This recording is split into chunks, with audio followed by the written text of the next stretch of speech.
terpadu lintas disiplin. Yang kedua, kendala latar belakang guru. Mayoritas guru SD atau PGSD tidak mengalami sains atau sosial secara khusus.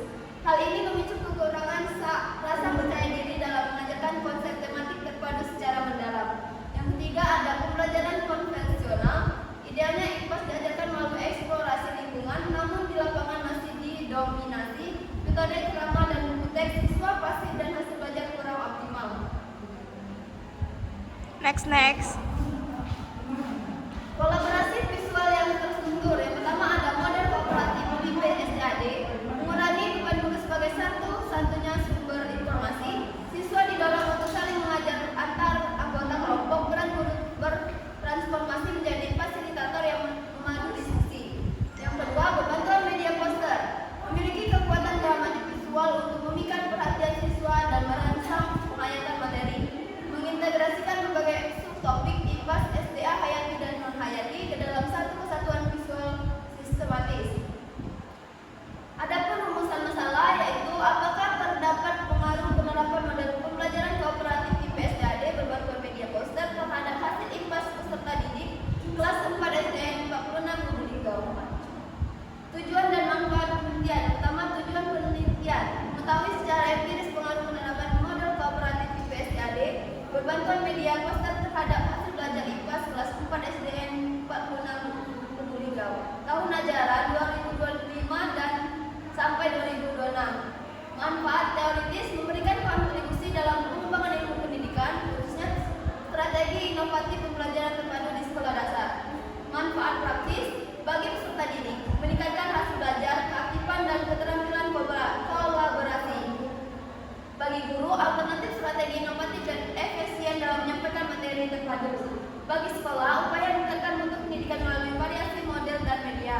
Bagi peneliti lain, referensi krusial untuk penelitian lanjutan berbasis cooperative learning. Bab 2 ada kajian pustaka. Yang pertama, hakikat IPAS. Mata pelajaran terpadu dalam kurikulum Merdeka, IPA dan IPS bertujuan membangun pemahaman holistik, berpikir ilmiah dan konseptual terhadap alam dan sosial. Yang kedua, modal SDAD atau SLAPIN, Student Teams Activement Division, modal sederhana yang efektif yang memacu siswa dalam kelompok heterogen 4-5 orang untuk saling membantu menguasai keterampilan akademis secara kolaboratif. Yang ketiga, media poster dan hasil belajar. Poster berfungsi sebagai media visual persuasif yang merangsang motivasi digunakan untuk mencapai kulminasi hasil belajar kognitif, afektif, dan psikomotorik setelah proses pembelajaran. Next. Sistem pembelajaran STAD atau SLAPIN. Yang pertama, presentasi kelas. Guru menyajikan informasi dan konsep klasikal berbantuan media poster. Yang kedua, kerja tim atau teamwork. Siswa berdiskusi dalam kelompok heterogen 4-5 orang untuk menuntaskan materi tutorial sebaya. Yang ketiga, kuis. Siswa mengerjakan tes individual untuk membuktikan pemahaman. Tidak ada bantuan kelompok. Yang keempat, skor individu. Peningkatan dihitung berdasarkan selisih skor dasar atau pretest dengan tes terkini. Yang terakhir ada rekognisi tim, pemberian penghargaan sertifikat atau pengakuan kepada kelompok yang mencapai kriteria keunggulan rata-rata. Next. Penelitian yang relevan dan kebaruan atau novelty. Pertama, peneliti Estra Indra DKK 2022, Apan DKK 2020, Widiati Koko 2014. Peneliti ini 2026. Fokus variabel utama pengaruh STAD terhadap hasil belajar. Yang kedua, pengaruh STAD terhadap hasil belajar. Yang ketiga, STAD menuntut media poster. Yang terakhir, STAD plus media poster terhadap hasil belajar. Yang itu lanjut ada konteks SD materi sumber energi atau IPA tunggal.